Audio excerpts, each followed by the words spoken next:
کرنا کیا ہے اس رات کے اندر، کیونکہ بڑی برکت کی رات ہے، اس لیے جو ہے اس رات کے اندر ہم سب سے زیادہ اہتمام کریں کہ ہم صبح اور عشاء کی نماز باجماعت ادا کریں، عشاء کی صبح کی نماز۔ اور دوسرا، عبادت ہو نہ ہو، یعنی عبادت کا اتنا اہتمام کریں نہ کریں، لیکن گناہوں سے ضرور بچیں اس رات کے اندر۔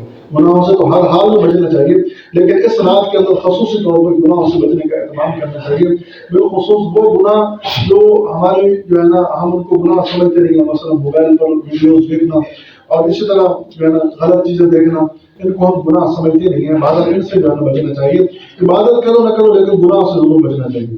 اور نمبر 3، توبہ استغفار کا اہتمام کرنا چاہیے، اور اسی طرح دعا کرنی چاہیے اپنے لیے، امت کے لیے، پوری امت کے لیے دعا کرنی چاہیے، اور ہو سکے تو میرے لیے بھی دعا کرنا۔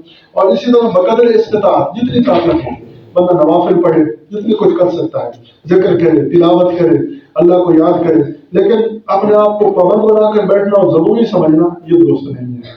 اور پھر کل ہے 15 شعبان، جناب رسول اللہ صلی اللہ علیہ وسلم کا معمول تھا کہ 15 شعبان کو وہ روزہ رکھتے تھے۔ روزہ کیوں رکھتے تھے؟ تاکہ جو ہے نا رمضان شریف سے بندہ مانوس بنے۔ کیسے کہ رمضان میں آگے روزے فرض ہیں، کل والا روزہ نفل ہے۔ جب ہم فرض کے لیے پہلے جب نفل روزہ رکھ لیں گے تو رمضان شریف میں ہمیں تکلیف نہیں ہوگی، ہمیں پتہ چل جائے گا کہ روزہ ایسا ہوتا ہے، یعنی بطور سمپل یہ روزہ ہے کہ ہمیں پتہ چل جائے گا کہ روزہ ایسا ہے۔ اسی طرح فرمایا شب بیداری کر لو، رات کو کچھ جاگ لو، تاکہ تراویح میں جاگنے کے لیے مشکل نہ پیش آئے۔ ہمیں پتہ چل جائے کہ رات کو جاگنے میں کوئی اتنی مشقت نہیں ہوتی، تو رات کو جاگ بھی لینا چاہیے، روزہ بھی رکھ لینا چاہیے، تاکہ مطلب روزے سے مانوس ہو جائے اور تراویح پڑھنے کے لیے آسانی ہو جائے۔ یعنی یہ کام کرنے کے ہیں، یہ کام کرنے چاہیے، اور جو کام رسم ہے ان کو چھوڑنا چاہیے۔